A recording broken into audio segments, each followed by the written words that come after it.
बिस्मिल्लाहिर्रहमानिर्रहीम। अस्सलाम वालेकुम ख़वातीन हज़रात, हेल्थ टिप्स इन उर्दू में आपकी बाजी परवीन आपकी खिदमत में हाजिर है। और मैं आपको जो बीमारी का बता रही हूँ नुस्खा वो है गला ख़राब।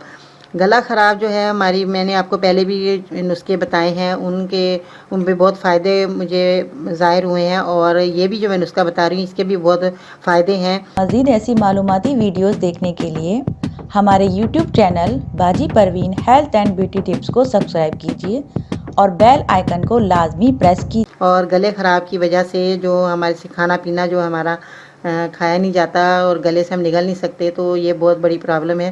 तो इस प्रॉब्लम को दूर करने के लिए मैं आज जो नुस्खा बहुत ही आसान और नहायत ही आजमाया हुआ बताती हूँ। वो ऐसे है कि आपने पानी का एक गिलास लेना है और कीनू लेने हैं। मीठे जो कीनू होते हैं, एक तो माल्टे होते हैं, एक कीनू होते हैं।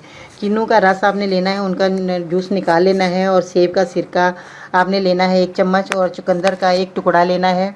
चुकंदर का जो हम सब्ज़ी में इस्तेमाल करते हैं, खाने में भी हम पकाते हैं, चुकंदर का टुकड़ा आपने वो ले लेना है 1। अगर आपके पास 2 स्ट्रॉबेरी हैं तो ठीक है, अगर नहीं है तो कोई बात नहीं। तो आपने इन चीज़ों को, कीनू का रस और पानी का 1 गिलास और सेब का सिरका, चुकंदर का टुकड़ा, इनको आपने अच्छी तरह पका लेना है। पकाने के बाद फिर आपने रोज़ाना अपने ये इनको पकाकर आपने इसको जिन मरीज़ को पिलाना है जिसका गला ख़राब है। आपने 1-2 चम्मच या आपने आधा कप, ये जब बन जाए तो आपने मरीज़ को ये पिला देना है। नीम गरम पिलाना है ताकि उसके गले को ये जो अंदर से फूल जाता है और कोई चीज़ निगलनी मुश्किल होती है, तो जब वो मरीज़ ये पिएगा पका हुआ पानी, तो नीम गरम, तो फिर उसका गला जो है वो साफ़ हो जाएगा। उसके बाद आपने ये पिलाने के बाद आपने मरीज़ को कुछ नहीं खिलाना ताकि ये सुकून से सो सके। उसके बाद आप सुबह देखना है इंशाल्लाह ताला, इंशाल्लाह वो जो चीज़ चाहेगा खा सकता है। मगर आपने परहेज़ थोड़ा सा करना है कि ठंडी चीज़ें नहीं देनी जब तक ये आपने दवाई पिलानी। कम से कम 1-2 दिन तक ये आपने नुस्खा बना के और मरीज़ को पिलाना है। अगर आप बना के भी रख लेंगे तो ये ख़राब नहीं होगा।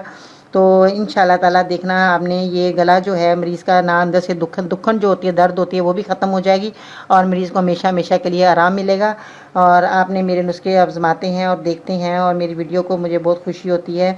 और मरीज़ों को सबसे पहली बात यह है कि मरीज़ों को फ़ायदा होता है, इससे मुझे बहुत खुशी होती है। मेरी दुआ है कि मैं जो नुस्खे बताती हूँ मरीज़ों को फ़ायदा हो। और आप भी कोशिश करें, दूसरों को बताएं। जो मेरे नुस्खे होते हैं आसान होते हैं, बिल्कुल घरेलू होते हैं, कोई मुश्किल काम नहीं है जो कि आपको बाज़ारों से ऐसी चीज़ें लेनी पड़े जो आपको ना मिले और परेशानी का बायस बने। तो आप इंशाल्लाह ताला जब आप मेरे नुस्खे इस्तेमाल करेंगे तो आपको डॉक्टर के पास जाने की भी ज़रूरत नहीं पेश आएगी। इंशाल्लाह ताला आप घर में ही अपने डॉक्टर खुद बन सकते हैं, अपना इलाज खुद कर सकते हैं, अपने बच्चों का इलाज खुद कर सकते हैं। इंशाल्लाह ताला आपको बहुत फ़ायदा होगा। आप अपनी बाजी परवीन को इजाज़त दीजिए। अल्लाह हाफ़िज़।